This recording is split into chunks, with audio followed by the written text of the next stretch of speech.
بسم اللہ الرحمن الرحیم السلام علیکم ورحمۃ اللہ وبرکاتہ۔ ویلکم مائی یوٹیوب چینل حافظ شفیق۔ معزز سامعین، امید کرتا ہوں کہ سب خیریت اور عافیت کے ساتھ ہوں گے۔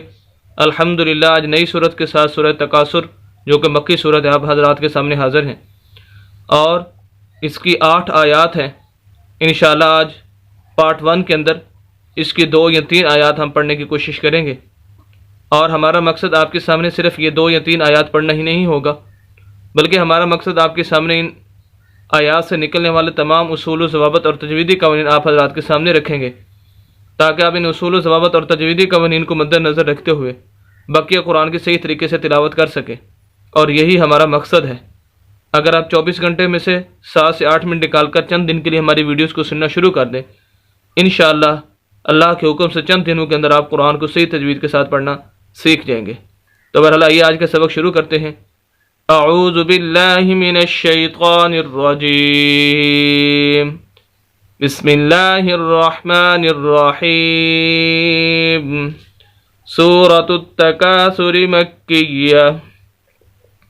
حمزہ زبر لام ال، ہا کھڑی زبر ہا، الہا۔ یہ حمزہ اس کو پڑھیں گے، الف نہیں پڑھیں گے۔ الف وہ ہوتا ہے جو ہر طرح کی حرکت سے خالی ہو، یعنی اس کے اوپر نیچے کچھ بھی نہ ہو، بالکل خالی ہو، جیسے یہ ہے، یہ الف کہلائے گا۔ لیکن جیسے اس کے اوپر نیچے کوئی حرکت آ جائے پھر وہ الف نہیں بلکہ حمزہ کہلاتا ہے۔ اس وجہ سے اب ہم اس کو حمزہ پڑھیں گے اور اس کو ہم ملائیں گے لام کے ساتھ، کیونکہ لام ساکن ہے اور یہ ساکن کی علامت ہے۔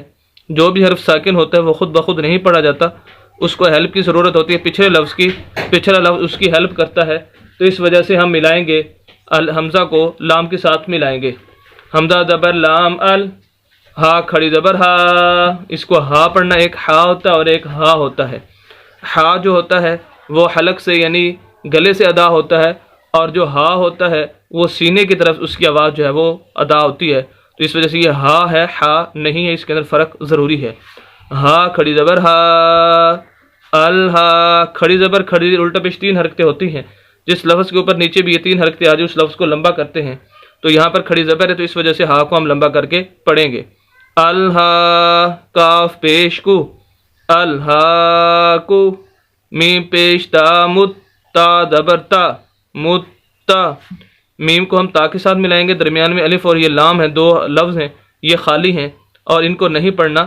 بعض دفعہ یہاں پر تو صرف 2 ہیں، بعض دفعہ 3 4 تک بھی الفاظ آ جاتے ہیں جو خالی ہوتے ہیں، ان کو نہیں پڑھا جاتا۔ خالی سے مراد ان کے اوپر نیچے کوئی حرکت نہیں ہوتی تو ان الفاظ کو نہیں پڑھا جاتا۔ میم کو ہم ملائیں گے تا کے ساتھ، تا مشدد ہے، شد والا ہے، یہ شد کی علامت ہے۔ جس لفظ کے اوپر بھی شد آ جائے اس کے بارے میں 2 اصول ذہن نشین کر لیجئے۔ ایک یہ کہ شد والے لفظ کو 2 مرتبہ پڑھا جاتا ہے، ایک مرتبہ پچھلے لفظ کے ساتھ ملانا ہوتا ہے، جیسے میم کو ہم تا کے ساتھ ملا رہے ہیں، اور دوسری مرتبہ تا کے اوپر یا نیچے کوئی نہ کوئی، یا کسی بھی شد والے لفظ کے اوپر نیچے کوئی نہ کوئی حرکت ضرور موجود ہوتی ہے، اس کے ساتھ اس لفظ کو پڑھتے ہیں، جیسے یہاں پر تا کے اوپر زبر ہے۔ ایک اصول تو یہ ہو گیا کہ میم پیش تا مت، تا زبر تا، متا، تا 2 دفعہ پڑھا گیا۔ دوسرا اصول یہ ہے کہ شد والے لفظ کو سخت کر کے پڑھتے ہیں، ہلکی سی آواز کو روک کر، زور دے کر اس لفظ کو پھر پڑھتے ہیں۔ متا، میم پیش تا مت، تا زبر تا، متا، الہا کو متا۔ کاف زبر الف کا، کاف کے آگے الف ہے اور یہ الف مدہ ہے، اس وجہ سے کاف کو ہم لمبا کر رہے ہیں۔ ویسے حروف مدہ 3 ہیں، الف مدہ، واو مدہ اور یا مدہ۔ الف مدہ کی علامت اور نشانی یہ ہے کہ ایسا الف جس کے پچھلے لفظ کے اوپر زبر آ جائے، ہر وہ الف خالی جس کے پچھلے لفظ کے اوپر زبر آ جائے وہ الف مدہ کہلاتا ہے۔ اور اگر آپ واو مدہ اور یا مدہ سب کی ڈیٹیل دیکھنا چاہتے ہیں تو چینل پر ویڈیو موجود ہے، وہاں جا کر آپ دیکھ سکتے ہیں۔ تو بہرحال الہا کو متکا، تا پیسو، متکاسو، را پیشرو، متکاسرو۔ یہ کاف باریک پڑھنا ہے اس کو، اور را کو موٹا پڑھنا ہے۔ سا پڑھنا، ایک سین ہوتا ہے ایک سا ہوتا ہے، سین سیٹی کی آواز دیتا ہے، سا کو بالکل نرم کر کے پڑھنا ہوتا ہے۔ متکاسرو۔ اب یہ آیت پوری ہوگی ہماری، اب ہم نے وقف کرنا ہے، اور جو وقف کا اصول ہے وہ یہ ہے کہ آخری حرف جو ہے اس کو ساکن کر دیا جائے، جیسے یہ لام ساکن ہے، اسی طرح اس را کو بھی ساکن کر دیا جائے۔ اور یہی اصول ہے پورے قرآن کے اندر کہ جب آپ کسی لفظ کے اوپر وقف کرنا چاہتے ہیں تو وہاں پر زبر زیر پیش یا 2 زبر 2 زیر 2 پیش ہیں، تو اس لفظ کو ساکن کر دیا جائے، اور جیسے ہی ہم اس کو ساکن کریں گے، یعنی اس کے اوپر جزم آئے گی، اس طرح کی علامت آئے گی، تو اس کی پیش ختم ہو جائے گی، کیونکہ جو حرف ساکن ہوتا ہے اس کے اوپر پھر کوئی حرکت نہیں آ سکتی. اب اس کے اوپر پھر کوئی زبر زیر پیش نہیں ہوگی بلکہ یہ ساکن ہو جائے گا اور پیش ختم ہو جائے گی. تو متکاثر سے ہمارا لفظ ہو جائے گا متکاثر.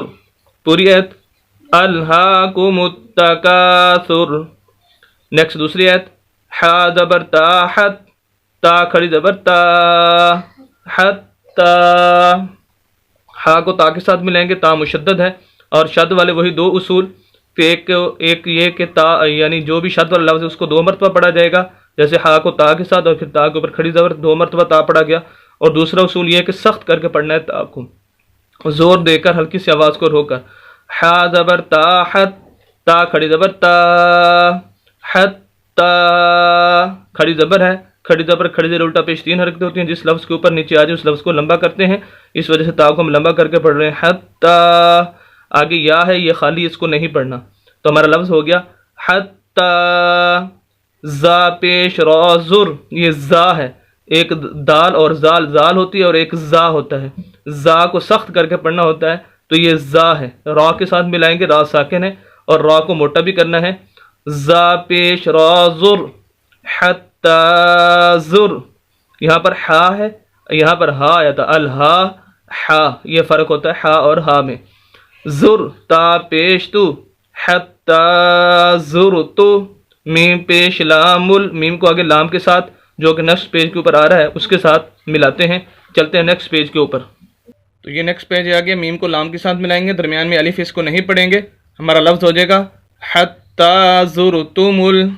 میم زبر ما، قاف زبر الف قا، مقا. قاف یہ حروف موٹے حروف میں سے ہے، اس کو موٹا کر کے پڑھنا ہے. 2 نقطوں والا جو بھی قاف ہوتا ہے وہ موٹا ہی ہوتا ہے اور اس کے آگے الف ہے اور یہ الف مدہ ہے.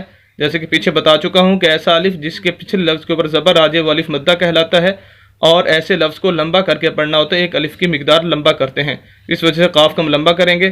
حتی زرتم المقا، با زیر بی، مقابی، را زبر را، مقابرہ. را موٹے حروف میں سے اس کو موٹا کر کے پڑھیں گے مقابرہ.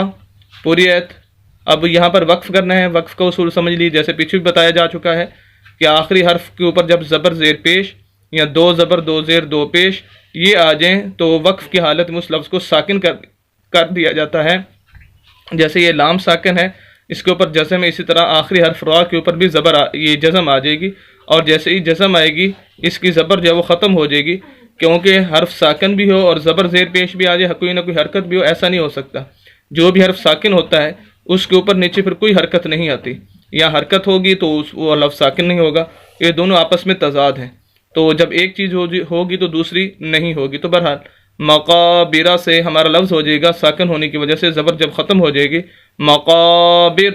حتی پوری آیت حتی زرتم المقابر. دونوں آیت پڑھ لیتے ہیں. الہاکم التکاثر حتی زرتم المقابر.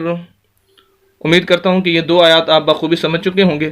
مزید اسلامی ویڈیوز کے لیے اور قرآن کو صحیح تجوید کے ساتھ پڑھنے کے لیے ہمارے یوٹیوب چینل حافظ شفیع کو ضرور سبسکرائب کیجیے. صدقہ جاریہ سمجھ کر ہماری ویڈیوز کو شیئر بھی کیجیے. ملتے ہیں اس کے پارٹ 2 کے ساتھ کل انشاءاللہ. اجازت دیں. اللہ حافظ.